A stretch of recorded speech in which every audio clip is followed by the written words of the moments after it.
Now we are going to start the human respiratory system.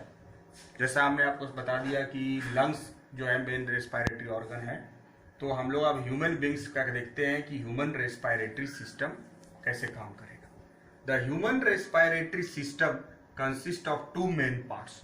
जो मनुष्य का श्वसन तंत्र है, जो ह्यूमन रेस्पिरेटरी सिस्टम है, वो बेसिकली दो भाग में बटा हुआ है।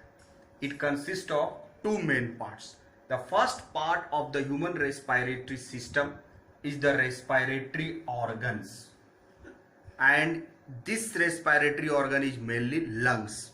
तो जो पहला मेन रेस्पिरेटरी सिस्टम का जो दो भाग में बटा, उसमें पहला है respiratory organs, that is the lungs. The second one is respiratory tract. एक हमारा श्वसन तंत्र का जो एक ट्रैक्ट है, एक श्वसन नली है, ट्रैक्ट है, जिसके जरिए वो लंग्स तक हवा पहुंचेगा. तो ये दो भाग में है. लंग्स और लंग्स तक हवा, नाक से लेकर के लंग्स तक पहुंचने में जो रेस्पिरेटरी ट्रैक्ट है वो है, और एक रेस्पिरेटरी ऑर्गन्स थे. दो पार्ट में ये बटा हुआ है. तो the respiratory tract through which air reaches to lungs, जैसा हमने पहले भी कहा कि लंग्स तक हवा जाएगा. तो the respiratory tract consist of following organs. तो इस एयर को नोज से लंग्स तक ले जाने में बहुत सारे ऑर्गन्स भी इंटरनल हैं. कौन कौन से ऑर्गन है? The respiratory tract consist of following organs.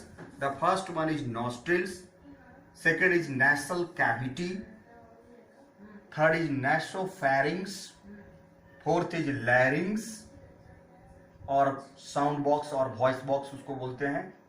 Trachea, fifth one is trachea, sixth is bronchi and bronchioles, seventh. The inspired air enters the nasal cavity and proceeds through these passages to reach alveoli of lungs. मतलब ये कह रहा है कि जो हवा हम अपने नाक के जरिए अंदर लेते हैं, the inspired air enters the nasal cavity. ये पूरा हमारा नेसल कैविटी है, उससे अंदर जाने के बाद आगे बढ़ता है और इस पैसेज के जरिए होते हुए ये हमारे लंग्स के स्मॉलर भाग में पहुंचता है, जिसको हम लोग एल्वियोलाई कहते हैं. तो जो पहला पार्ट है हमारा वो है नॉस्ट्रिल. इसको आप थोड़ा थोड़ा करके हम समझा देते हैं, आप समझ लीजिए. नॉस्ट्रिल क्या है? ये नेसल कैविटी का फर्स्ट पार्ट है. जैसे हम लोग डाइजेस्टिव सिस्टम में देखें कि जो माउथ जो है वो बकल कैविटी का फर्स्ट पार्ट है, हम लोग भोजन माउथ में रखते हैं. उसी तरह इन सिमिलर वे जो हमारा ये नेसल कैविटी है, सांस लेने वाली जो नली है, कैविटी है, उसका फर्स्ट पार्ट जो है वो है नॉस्ट्रिल, और एक्सटर्नल नेयर्स भी उसको कहते हैं. ये दो नॉस्ट्रिल आप देख रहे हैं, पेयर ऑफ नॉस्ट्रिल, ये स्लिट होता है. ये पहला जो पहला पार्ट था वो नॉस्ट्रिल है. उसके पीछे यानी जो मेन है वो है फिर nasal cavity. The second one is nasal cavity. Nostril is the opening of the nasal cavity after entering the air. हवा जो है यहाँ पर नॉस्ट्रिल, ये दो छेद है, यहाँ से इंटर करने के बाद वो अंदर प्रवेश करता है सेकेंड पार्ट नेसल कैविटी में, और it is also called the nasal cavity और नेसल पैसेज भी इसको कहते हैं. तो नेसल पैसेज में हवा इंटर करने के बाद when the air enters inside the nasal cavity through nostrils, then there is a fine hair particles. आप देखते हैं कि नाक में बाल होता है, जो फाइन हेयर पार्टिकल्स होते हैं, और एक उसमें गिला चिपचिपा जब सब्सटेंस होता है जिसको हम लोग म्यूकस कहते हैं. तो नेसल कैविटी में दो चीज होता है, यहाँ पर आप थोड़ा ध्यान देंगे. पहला है आपका वो म्यूकस और दूसरा है हेयर पार्टिकल्स, मतलब हेयर जो बाल होता है वो. तो म्यूकस का और नेसल कैविटी जो है ये डस्ट पार्टिकल को ट्रैप करता है. It protect the dust particle, जो भी डस्ट पार्टिकल इंटर ना कर जाए, हवा के साथ मिक्स किया हुआ जो भी गंदगी है उसको वो प्यूरिफाई करता है, उसको रोकता है. And it only passes the pure air, और उसके लिए ये होता है. उसमें वो ट्रैप हो जाता है उस हेयर के अंदर या फिर उस म्यूकस के अंदर, और वो सिर्फ प्योर एयर को आगे बढ़ने देता है.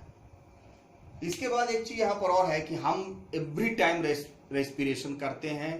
नेसल कैविटी में एयर जब इंटर करता है तो उसके नीचे हमारा आप देख रहे हैं कि सामने जो विंड पाइप है, पीछे फुड पाइप है.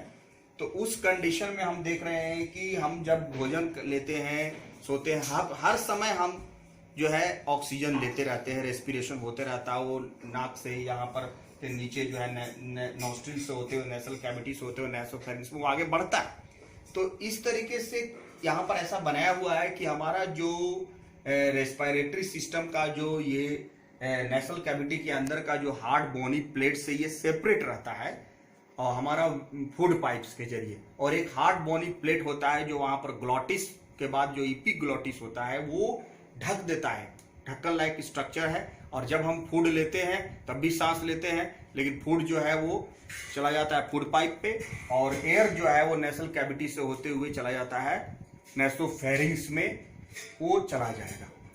चलिए, हम जब एयर लेते हैं तो नेसल कैविटी में गया। नेसल कैविटी में एक चीज और है कि जब हम हवा को अंदर डालते हैं, इंस्पायर करते हैं, तो हमको ये भी पता चल जाता है कि एयर में तो हम कभी बैड एयर लेते हैं तो उसका स्मेल भी पता चलता है। इसके लिए क्या है कि इंटरनल जो नेसल कैविटी का जो इंटरनल कैविटी होता है, इंटरनल नेसल कैविटी, उसमें जो है वो ऑल्फैक्टरी इपिथेलियम एक लेयर होता है, जो ऑल्फैक्टरी यानी कि सेंसेशन से जुड़ा हुआ है, जो ये पता करता है कि हम कैसा एयर को इंस्पायर किए हैं, तो एयर का स्मेल भी पता चल जाता है। और इस तरह से एयर जो है वो नेसल कैविटी, नॉस्ट्रिल के बाद नेसल कैविटी में आने के बाद नासोफेरिंक्स में जाता है, विच ओपन्स इनटू द नासोफेरिंक्स। उसके बाद जो है ये लैरिंग्स में जाता है। फेरिंग्स के बाद यहाँ लैरिंग्स है, यानी लैरिंग्स जो है हमारा साउंड बॉक्स, जिसको हम लोग वॉइस बॉक्स भी कहते हैं। वहां जाने के बाद और नीचे जो लैरिंग्स के बाद ट्रैकिया है। ट्रैकिया जो है वो उसके नीचे वाला पैसेज जो है वो ट्रैकिया है। यहाँ आने के बाद जो है ये ट्रैकिया जो है ये सॉफ्ट जो है वो कार्टिलेज का बना होता है, इसमें रिंग्स ऑफ कार्टिलेज होता है। आप अगर इसको ध्यान से देखेंगे तो इस तरह से रिंग्स ऑफ कार्टिलेज बना हुआ रहता है, which protect the respiratory tract और passage by collapsing the air. Air का जो पैसेज यहाँ से होता है तो कोलैप्स न करे, इसके लिए ये ट्रैकिया जो होता है हमारा रिंग्स ऑफ कार्टिलेज का बना होता है, ताकि वो स्मूथली एयर पैसेज जो है कंटिन्यूअस फ्लो होता रहे, इससे ये बचाता है, इसीलिए रिंग्स ऑफ कार्टिलेज होते हैं। और ट्रैकिया से एयर पासेज होने के बाद वो जाता है ब्रोंकाई में। यहाँ पर दो भाग में बढ़ जाता है, जैसा आप डायग्राम में देख पा रहे हैं कि ट्रैकिया के बाद जो है वो दो ब्रोंकाई है जो लेफ्ट और राइट लंग्स में डिस्ट्रीब्यूट हो जाए। उसके बाद वो थोड़ा और फर्दर जो है डिवीजन होता है, तो उसको ब्रोंक्यूल्स कहते हैं, एक को हम लोग ब्रोंकस कहते हैं, सिंगल। तो प्रत्येक लंग्स में दो लंग्स है तो दो ब्रोंक्यूल्स है, bronchi divided into bronchioles. Air जो है वहां से ब्रोंकाई से ब्रोंक्यूल्स में जाएगा and then it enters inside the lungs alveoli of lungs which is filled with blood, जो ब्लड से कंप्लीटली फिल्ड है। Red small balloon like sac like structure को हम लोग एल्वियोलाई कहते हैं, which is the structural and functional unit of lungs. ये lungs तक एयर पहुंचने के बाद जो है अब इसका जो है केमिकल प्रोसेस होगा, वहाँ मैकेनिज्म ऑफ रेस्पिरेशन, जो फाइनल एक्सचेंज ऑफ गैसेस होगा, वो हम लोग आगे देखेंगे। तो इस वीडियो को आप लाइक करें, शेयर करें और सब्सक्राइब करें। फॉर मोर एक्साइटिंग वीडियो आप इसको सब्सक्राइब करते रहें। Thank you.